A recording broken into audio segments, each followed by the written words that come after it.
This video is about rebuilding the power steering pump in this 1961 Rolls-Royce Silver Cloud. Before we go on the fall tour out to the Grand Canyon in 2024, we wanted to diagnose sort of a lack of sufficient power in the power steering. And so one of the first things to do is just take a look at the pump. So we pulled the pump out, took it apart, and one of the first things that we did was to measure the clearance inside the pump between the two precisely made pieces, which are the inner and outer rotor.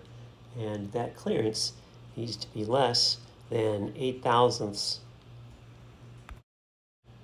And here I'm measuring that clearance between the inner and outer lobe there.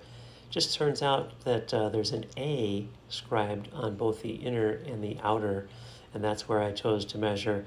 I've got a piece of aluminum foil in there, which is 0.8 thousandths, and now I'm putting a 2 thousandths shim in there, which barely fits. So the clearance here is somewhere around 2.8 thousandths of an inch, which is well less than 8 thousandths of an inch. So from a wear perspective, the inner and outer rotors are good on this pump. Here's the external part of the gear pump, and the internals here look really pretty nice. I don't see any issues there. And then this is the part that rides internally. It also looks nice. There's no scoring or anything like that. So I don't think we have any problems with this part of it. Essentially that turns around in here and essentially moves like this to pressurize the hydraulic fluid. And the outside of this is also in nice shape. This all looks really good. Here's where those parts just came out of. So here's the shaft. It all looks good in here. This surface seems nice and smooth. I don't see scoring or anything like that in there. So this all really looks quite good. You can see the intake is over here. This is pretty much sealed off on that side. The shaft spins this way, pulls the fluid in here, and then compresses it out, and actually comes out on the front side here. This is the valve body, and this is the valve actually goes in like this. But just checking the fit in here, it's kind of tight and doesn't feel like it wants to slide in there very well. You can kind of see here a little bit. It's kind of rough in there. So what I ended up doing was I used this, which is a brake cylinder hone. It's this one's supposed to be for something on this size, about 1/2 inch to 3/4, which is just about what this is. And so I used that internal here on just this very first flat that's in there. And there were some burrs in there, and that hone kind of took those burrs off. So now it feels better. I can still feel where there's some scoring in the in and out direction here, but it's nothing sticking up above the surface anymore. So that should help this valve move more smoothly inside that valve chamber. Here I've got all the pieces of the pump cleaned up. Cleaned them up in kerosene and then blew them out with the air compressor. So we got the assembly bolts that hold the two halves together. This holds the pan on that basically contains all of the fluid. And then here's the actual mechanism of the pump. We've got the bearing here. Just requires a pretty nice snap ring pliers to be able to get the big snap ring out. Then we've got this bearing. In this case, the bearing feels real good, so I'm not going to replace it. If yours feels rough, you probably need to replace that bearing. There's an oil seal associated with that. Here's the oil seal. You see I kind of messed that up driving it out. Of course, it was going to get replaced anyways, but you've got to drive that out of right in here. So that's got to get removed. We've got a couple seals on the top here that need to be replaced, and then these two there as well. And then this is the other half. The pressure side is here, and the piston, which is a pressure regulator, is here. Internal parts right here, which is a pressure relief valve, and this is all held in here with this end cap, which also gets a new seal. So these are the old parts over here. I've got a new seal kit from Albers, which has most of the parts that we're going to need. So this is the pump seal kit, which really doesn't have enough seals in here. It does have the shaft oil seal, so we're going to use that. But like this seal doesn't seem quite right. For the large seal, you can see here it fits inside there and it's nowhere near as thick. So I'm not sure what they have you doing with that. This one goes right here, so that's definitely a good one. And then this looks like maybe one of the O-ring seals up here. So Chris luckily ordered a bunch of other O-rings, so we're going to try to find the right O-rings to get this all put back together. And this is what looks to be more like the seal that goes around the outer diameter of the pump here. But the first step is going to be to put in this oil seal here. So we're going to find a socket of the right size and drive that seal into the pump housing. A little bit of transmission fluid to wet the seal first, so that it can slide in there.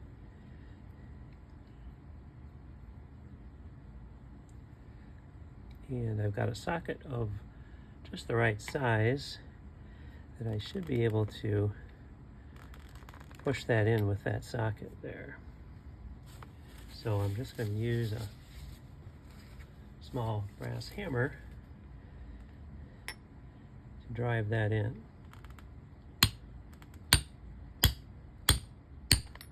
See, it's going in nicely.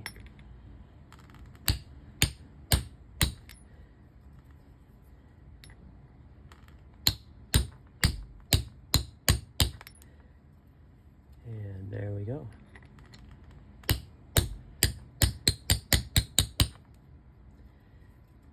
Not going in any farther, feels like it's bottomed out. So the oil seal is installed. And next is the shaft. Needs to get through that oil seal there, but gotta be very careful that this sharp corner here doesn't cut the oil seal. I want to rock it around a little bit there, make sure it's all lubricated nicely before you put that in. There we go.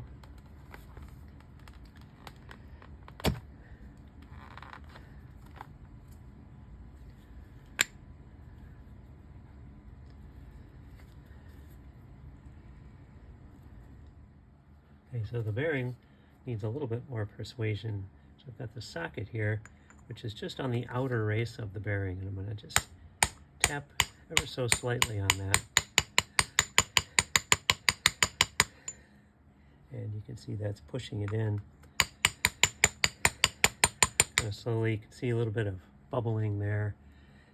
We're kind of creating some pressure in there, because we've got the oil seal sealing on the one side, and then this bearing also is sealed, so there's really no way for the air to get out. You see it's still bubbling there. And I'm really not tapping very hard at all, but essentially we just want to get that bearing in there so we can get the snap ring back in. Double check here, turns very easily.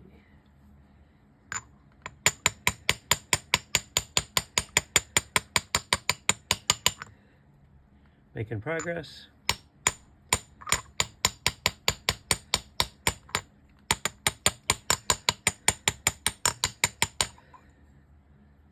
Almost all the way in.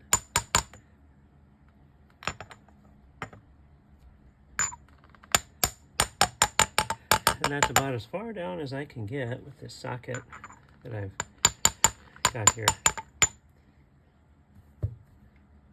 I've got to find another one that's going to allow me to touch just the outer race.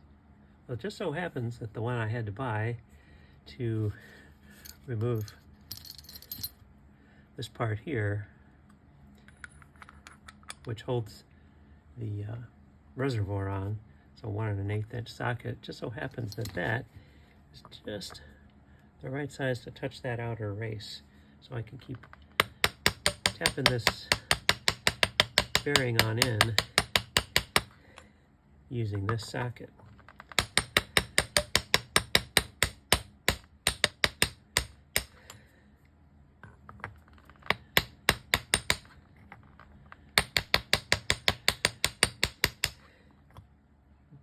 I can feel it's starting to get hung up a little bit, so it maybe actually isn't exactly the right size here, because I feel like I'm starting to get caught inside here. So looks like we just have to drive this down a little bit more. Bearing still turns nicely before we can actually put the snap ring on. For the last little bit of driving, I've got a chisel that I've kind of ground off here just to use for various driving operations, and so it's flat. It's not going to mar the, or it's not a point, so it's not going to hurt the surface here. So I'm just going to do some light tapping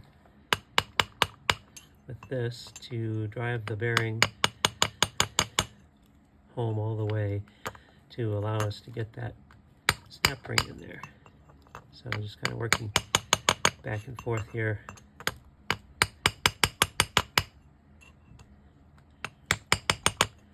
Try not to get in a hurry.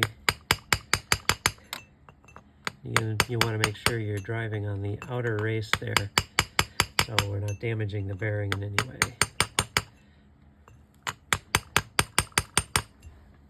And you can see it's making some gradual progress there.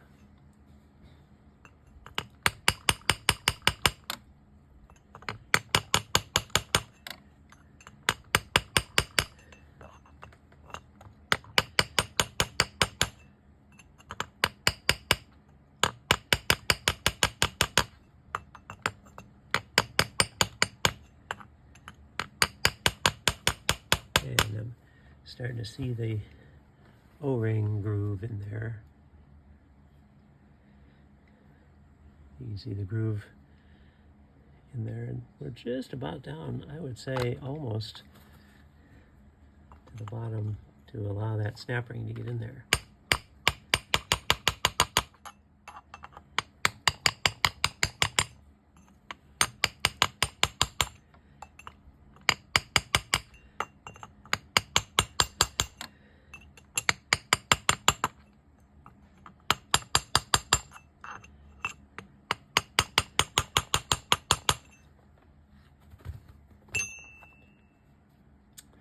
All right, and to me that looks like we've probably got enough room to get the snap ring in there, so that's going to be the next step. We'll give that a try. Just double checking here the bearing that feels very smooth, no issues there.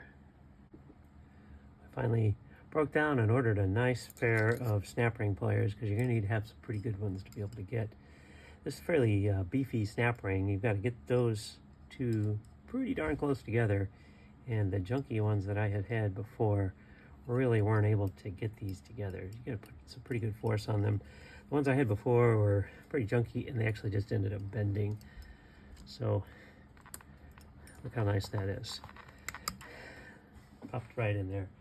My other pliers would not have done that. So the next step is to put the main part of the pump in, which is, you've got a 6-toothed wheel in the middle, and you've got 7 little places for the teeth to go, and it's very precisely machined. As you can see here, it's got to be lined up just right. But before we put that together, the main thing is to want to look and inspect these, make sure there's no scratches or ways that the fluid could leak out. And these actually look real good, even though the car's got about 120-some thousand miles on it. So here you can see, with the 6 points and 7 slots, it ends up turning around when you do this. And in a moment here, we'll show you how this actually operates. But for now, I'm going to put a little transmission fluid on this and put it back in the pump. All right, it's got a little layer of transmission fluid on here. This first part, again, is a very precise seal in there.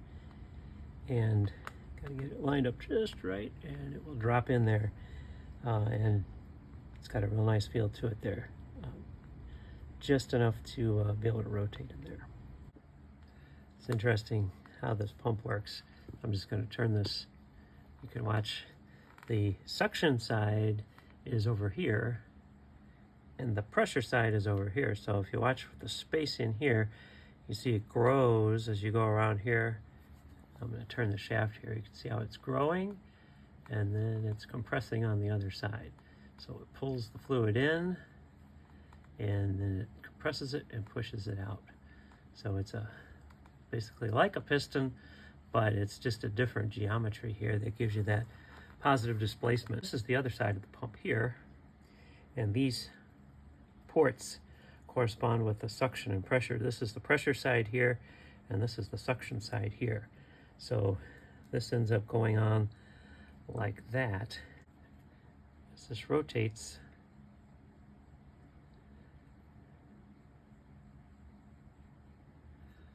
like that, it's continuously pulling fluid in here and compressing it over here. And this is the other side of the pump. You can see there's no flow going across here because this is the suction side over here, and then it's compressing it over here. And so this is the high pressure side right here. This arrangement here is the pressure regulation system.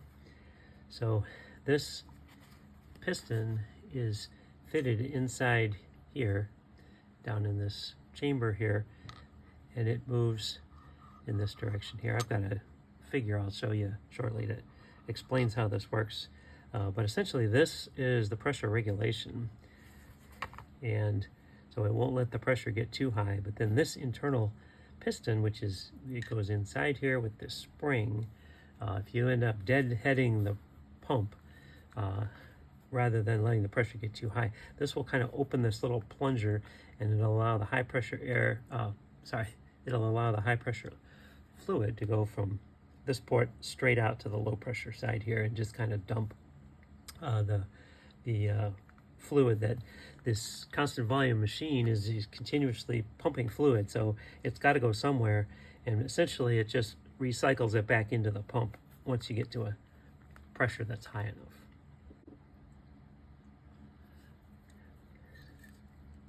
So the internal spring goes in, and then the little piston here, which this little guy, if the back pressure gets too high in here, he's gonna move like this and allow the flow to come out this hole here, which just goes right into the low pressure chamber. Most of the time it's like this.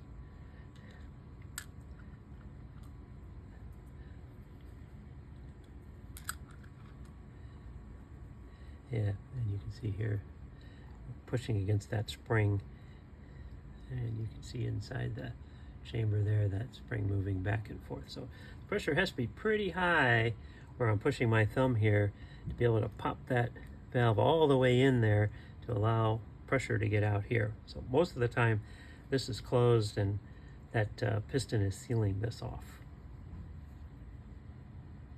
Now I'm going to put the snap ring in there. So what I'm going to do is just use a extension here while I'm holding the snap ring there, and push. Okay. See if I can get this in here.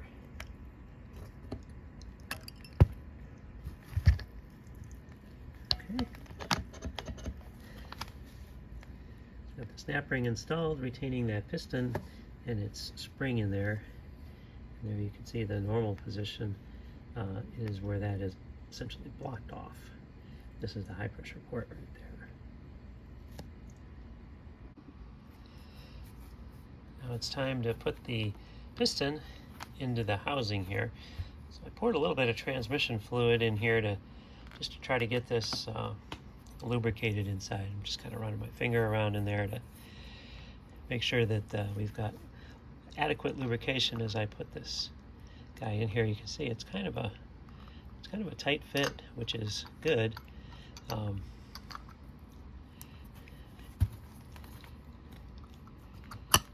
And there we go. You can see it's all the way in, and even squished out some of the fluid that I had poured in there to lubricate it. So you can see it in here, right here. This is the high pressure side, and you can see that high pressure port right there. Then there's a passage, or basically a junction in here, and then this is the low pressure port here. And if you look in there, you can see the other part of the piston. And that is essentially, right now anyways, is sealed off. And again, I'll show you how that works in a moment. What we're looking at here is 3 different figures of the power steering pump that are right out of the workshop manual. I just stuck them together here on the same screen so you could see the comparison.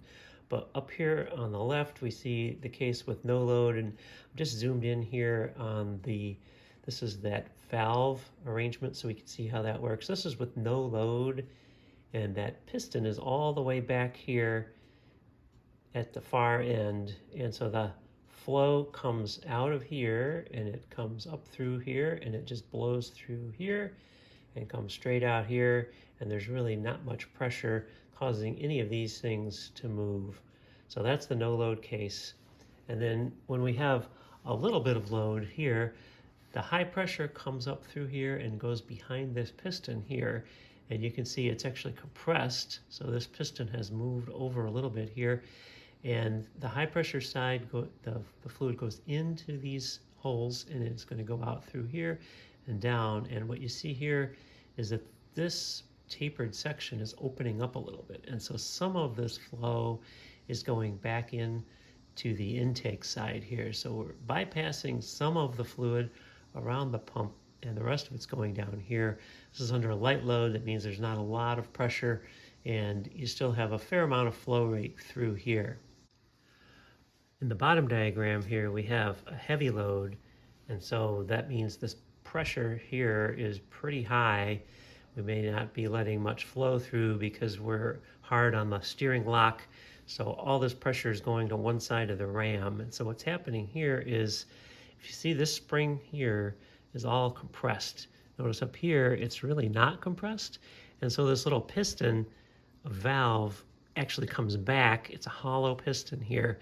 It comes back this way, and that hole that we saw in the piston, which I showed earlier, actually allows the high pressure fluid to come in here, comes in through here, goes down this channel here, and it blows out this hole and returns to the intake side of the pump. So in this case, we've got a pretty high pressure coming out the outlet here, and a lot of the fluid is being bypassed back into the intake. So we're always moving the same volume of fluid through here, and so it's got to go somewhere. If it can't go through here, it's got to come out here. So this prevents the pump from exploding, because this fluid is incompressible. So if you start to compress that and there's nowhere for it to go, it's just going to blow the pump up. So this is a pretty key feature here to make sure you can unload the pump and let the fluid go back into the intake internally here when you have a very high pressure that you're supplying. Before I put this end cap on, I've got to get a new seal, and I believe this is the correct seal to install on there. The old one, of course, is getting replaced, and it was kind of smashed, as you can see here. There's the end cap with the new seal on there. It's a little bit tough to get that over the edge. I had to stretch it a little bit, but feels like it's all the way in there now and ready to go back in. So this is just going to go in here like this, and with a little bit of pressure, get that started and thread that in there.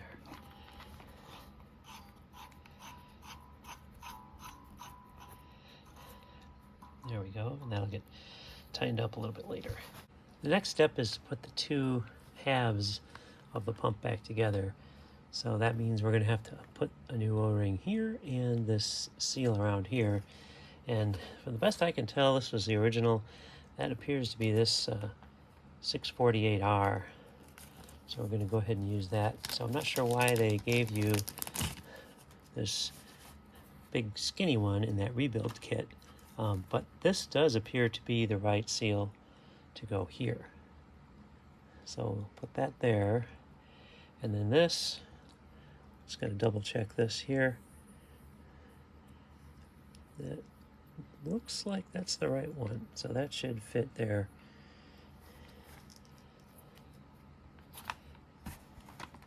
There we go. Looks like it's kind of a little bit big, but I think once we put the top on, that's going to contain itself in there.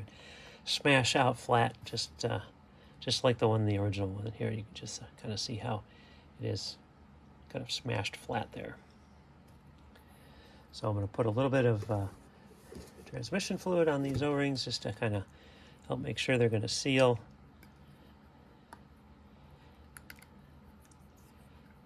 There we go.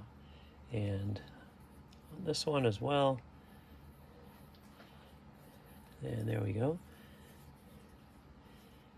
You want to make sure there's no dirt or anything between these two halves. In fact, I checked the fit of the two halves before I put any of this in there. Make sure that the two halves will fit together properly. And in this case, the fit looked good. On the end cap, I'm just going to make sure I've got some lubrication in that bearing there. It gets pumped in there once you get going, but before that I'm going to make sure we've got sufficient lubrication.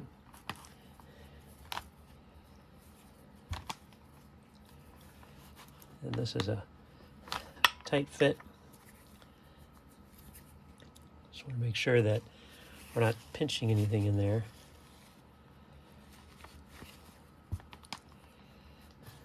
No O-rings get pinched.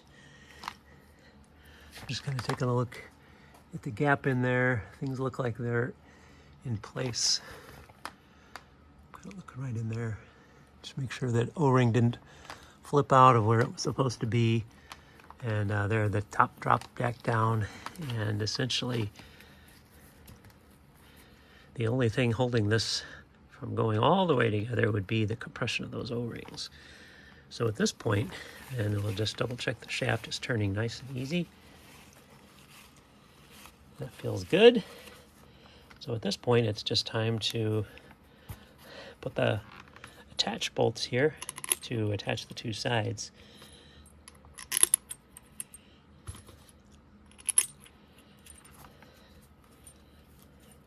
And we still got some more seals to replace, but for now, I'm going to go ahead and get these two halves put together. So the next question would be to what torque do we tighten these bolts? So you want to use a star pattern first of all. And what I ended up doing was I tried to look up in the manual. It looked like about somewhere around 30 foot-pounds was what you torqued a 3/8 bolt to. I also looked at some other references, and some of those were going up to 40. So I ended up at about 35 foot-pounds tightening these in the star pattern. So it's real tight. This the shaft still turns pretty much the same as it did before, so that's a good sign. I want to make sure that there's no binding or anything there. So we've got this back together, and then the next step is we've got 4 seals up here that need to be replaced. Really, that seals the plenum up here, the tank that holds the fluid. So we've got those seal kits that we got. It doesn't really have, these are the 4 seals that go up here. We've got one on either side here for the 2 bolts. Then we've got one around here and one around here. So I've got to find these in the kits that we got. Thinking that although there are 4, that may be because we have 2 cars to do. So this may be the small one on either side there. And then I'm not sure exactly what the other 2 would be. It could be these right here. Kind of suspect it is. Those look just about the same there. So this is the 639R. Okay, and here's how they are fitting on here. So these seem about right. You can see it's kind of it's not actually a round O-ring, it's kind of a square cross section there. And that seems to fit right in there. These O-rings just push right in there. This is again the same part as this, and there you can see, oops, the other O-ring there. Appears that that's probably where those were, and they all stand up proud of the surface here. So when we put the tank on, it should provide a nice compression and hopefully seal for us. I hadn't really noticed this earlier, but there's actually a seal in here. You can kind of see it right, there's a rubber seal in there. So I'm gonna try to pull that out. Use this little pick thing. I just got this tool.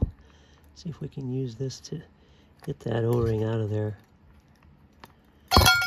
Oh. Huh. Okay. This is a whole separate piece. Look at that. So now that I know that these are two separate parts, got this bracket cleaned up and the bottom of the tank. So you can see there's a seal then here between the pump body and this bracket, and then they had to put a whole other set of seals then between this and the tank. So next step is I'm going to put a little bit of transmission fluid on here just to kind of moisten those seals up.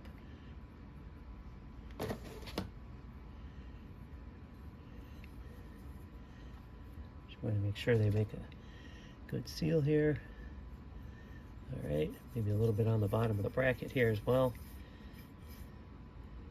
All right, and then this is going to sit on there like that. And then it's time to put in the new seals.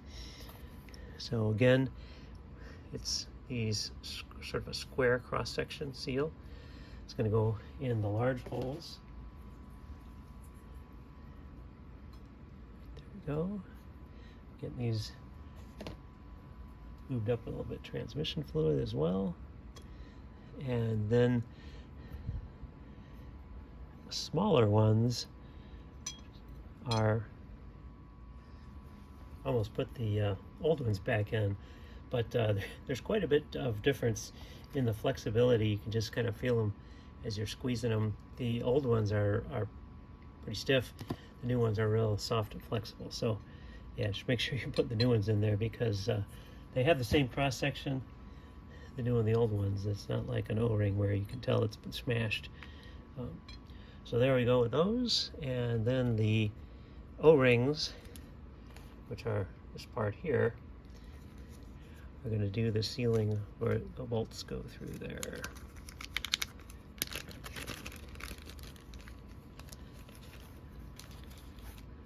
All right, just go in there like that.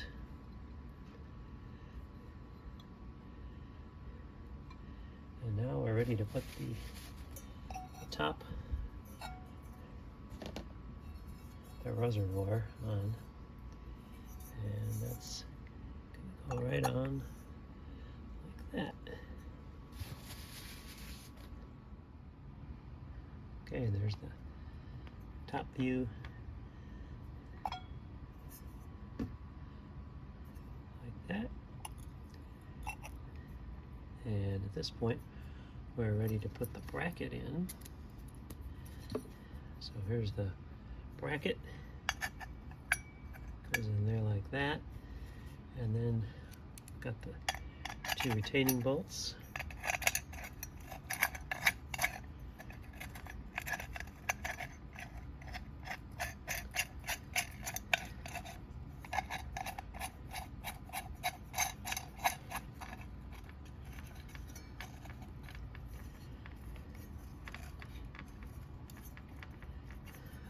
And that's going to get tightened up. We also have this big, not sure if you call this the filter holder or what, but this large piece, he goes in there, getting the threads moistened up here a little bit so they'll go in a little easier. But This guy just goes down in there like that. And then it's just a matter of tightening those up. This is where, to get this guy tight, you really have to have probably a deep well socket to get past this tall piece. And I ended up having to go out and buy one. This is 1.125 inches, and so you're going to need that for sure to get that thing out. I tried to get a wrench down in there, and it just wasn't going to happen. So I'd recommend go ahead and get one of these 1.125 inch deep wells just to get this guy out of there. So the pump is pretty much all the way back together and almost ready to go back into the car. We just got to put the top back on here and put the bracket on, and it'll be ready to go back in. So here's our setup for measuring pressure. This is the line that goes to the steering box, power steering valve. Just intercepted that and put in this little setup here for measuring pressure, and then it goes back into where it should have gone in the first place. So we've got this valve is open. Not exactly sure why they send this valve with you, or send you the thing with this valve on there, but they do, and they say that side goes to the pump, so we've got that done. And next step is going to be to start it up and see what kind of pressure we measure that the power steering pump is generating. Go ahead and push it over to one side or the other, and we'll just check the pressure here.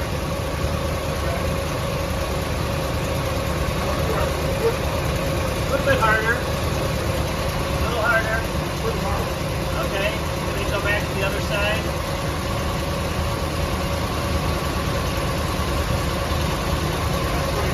Okay, that's probably good. Alright, so that's what we're getting up to. The pressure should really be around 500 or 600 psi when the steering is on the lock. So we suspect that the problem is in the steering box valve, and that's going to be a project for another time. Hope this was helpful. Thanks for watching.